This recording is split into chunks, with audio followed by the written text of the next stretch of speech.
ان دنوں کا مقدمہ تھا، پرانا کیس تھا، اس میں اب نامزد کیا ہے صنم جاوید کو اور اس میں گرفتار کیا گیا ہے۔ اور دکھ کی بات یہ ہے کہ چونکہ 2 دن ہیں انسداد دہشت گردی عدالت بند ہے، تو آج جب ریمانڈ کے لیے پیش کرنا تھا تو وہ عدالت تو جو متعلقہ عدالت ہے وہ بند تھی، تو انہوں نے جوڈیشل مجسٹریٹ کی عدالت میں پیش کیا۔ اب جوڈیشل مجسٹریٹ بطور ڈیوٹی جج آج کیسز کی سماعت کر رہے تھے، انہوں نے 2 روزہ راہداری ریمانڈ منظور کر لیا ہے۔ 2 دن تو کسی کھاتے میں بھی نہ گئے نا، کل رات کو جیل کے باہر سے گرفتار کیا گیا ہے، آج کا دن بھی اور کل کا دن بھی، یہ تو کسی کھاتے نہ گیا، یہ تو پولیس تحویل میں رہیں گے۔ وہ خواتین کے جو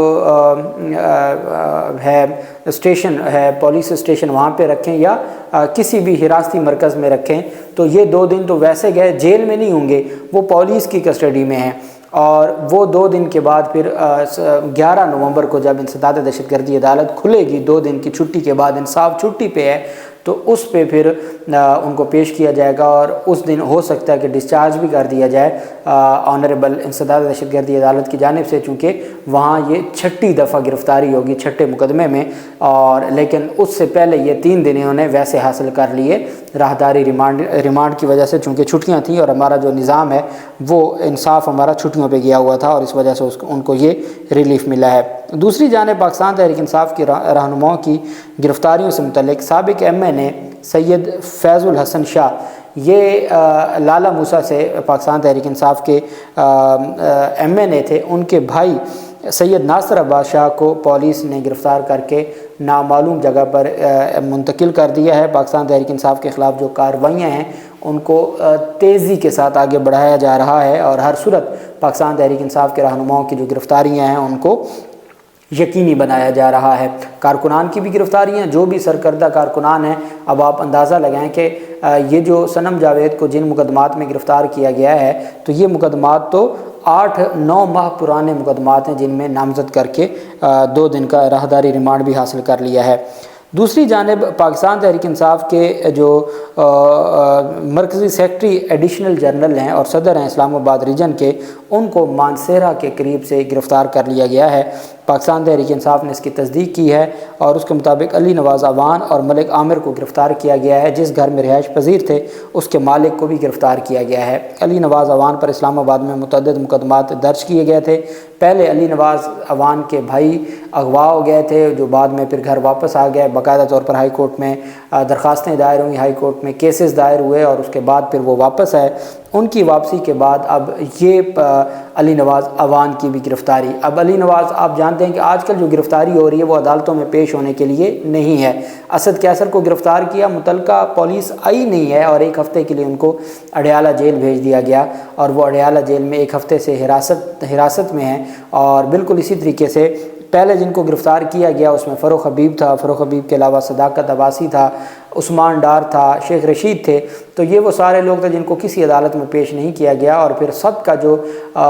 نتیجہ تھا وہ کوئی پریس کانفرنس تھا یا کوئی انٹرویو تھا، یہ ہمیں نظر آیا۔ اب علی نواز اوان، جن کا پہلے ہی بیان جاری ہو چکا ہے کہ اگر مجھ سے کوئی اب میرا بیان آتا ہے تو وہ میرا بیان نہیں ہوگا، وہ پہلے حلفاً ایک بیان سوشل میڈیا پہ جاری کر چکے ہیں، اور ان کے بعد اب یہ گرفتاری سامنے آئی ہے۔ پاکستان تحریک انصاف کا یہ کہنا ہے کہ آپ کس طریقے سے ہمیں جو لیول پلینگ فیلڈ دیں گے، آپ کس طریقے سے، چونکہ آج رانا ثناءاللہ کی جانب سے کہہ دیا گیا کہ جو 9 مئی میں ملوث ہے ان کو مائنس کر کے پاکستان تحریک انصاف سے بات کر لیں، تو وہی جو مائنس عمران خان فارمولہ ہے، تو اسی پہ ہی یہ چلنا چاہتے ہیں اور اسی کو آگے بڑھانا چاہتے ہیں، اور اسی میں یہ اپنی بقا سمجھتے ہیں۔ وہ فواد چودھری نے جب کل ان کو عدالت میں پیش کیا گیا تو انہوں نے کہا کہ 50 سال گزر گئے ہیں نواز شریف کو سیاست کرتے، آج بھی اگر وہ اس طریقے سے جیتنا چاہتے ہیں تو اس الیکشن کو کون مانے گا جس طرح وہ انتخابات جیتنا چاہتے ہیں۔ اب بلاول زرداری اپنی جگہ پہ وہ کہتے ہیں جی کہ وزیر اعظم بھی ہم ہیں، جو سندھ کا وزیر اعلیٰ بھی ہمارا ہوگا، میئر بھی ہمارا ہوگا۔ نواز شریف کہتے ہیں میں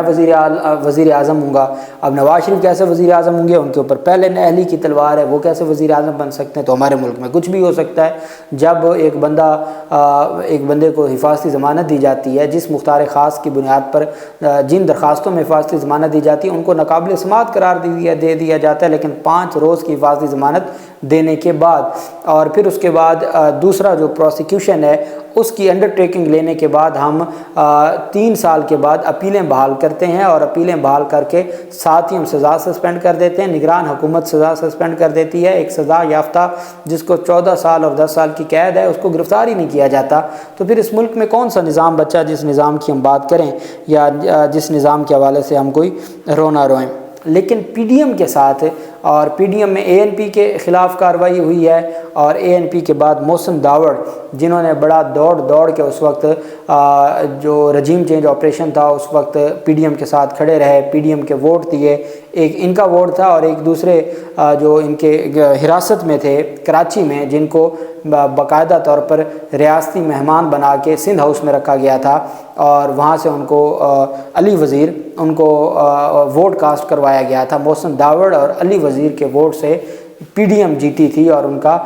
وزیر اعظم شہباز شریف جو امپورٹڈ وزیر اعظم جن کو کہا گیا تھا وہ منتخب ہوئے تھے۔ اب حالات یہ ہیں کہ سابق رکن قومی اسمبلی محسن داوڑ کو کوئٹہ ایئرپورٹ پر تحویل میں لے لیا گیا ہے۔ پولیس حکام کا کہنا ہے کہ سربراہ نیشنل ڈیموکریٹک موومنٹ جو پی ڈی ایم ہے اس کے جو سربراہ ہیں جو ان کو گرفتار کیا گیا ہے اور تحویل میں لیا گیا ہے، اور ان کو ایک پرائیویٹ جہاز میں واپس تحویل میں اسلام آباد روانہ کر دیا گیا ہے۔ ذرائع کا یہ کہنا ہے کہ چمن میں ایک دھرنا جاری تھا، اس دھرنے میں شرکت کے لیے جا رہے تھے محسن داوڑ کو اس دھرنے میں شرکت سے روکنے کے لیے پولیس نے کوئٹہ ایئرپورٹ پر ان کو تحویل میں لیا، اور اپنے ہی تحویل میں ایک پرائیویٹ پرواز پر نجی پرواز پر ان کو واپس اسلام آباد وہاں سے بھجوا دیا گیا ہے۔ اب کیوں بھجوایا گیا ہے وہ پولیس کی جانب سے کہا جا رہا ہے کہ سیکیورٹی ایشوز ہیں، اور سیکیورٹی ایشوز کی وجہ سے ان کو وہاں سے واپس تحویل میں لے کے واپس بھیجا گیا ہے۔ اور اب محسن داوڑ کی جانب سے کیا سٹیٹمنٹ سامنے آتی ہے، لیکن یہ حقیقت ہے کہ ان کے خلاف جو کارروائیاں ہیں وہ تیز ہو رہی ہیں، اور الٹیمیٹلی جو جمہوریت ہے اور سیاست ہے جس کا گلا انہوں نے خود گھونٹا تھا وہ اب ان کے گلے پڑے گا۔ اللہ پاک پاکستان کا حامی و ناصر ہو۔ بہت شکریہ۔ اللہ حافظ۔ پاکستان زندہ باد۔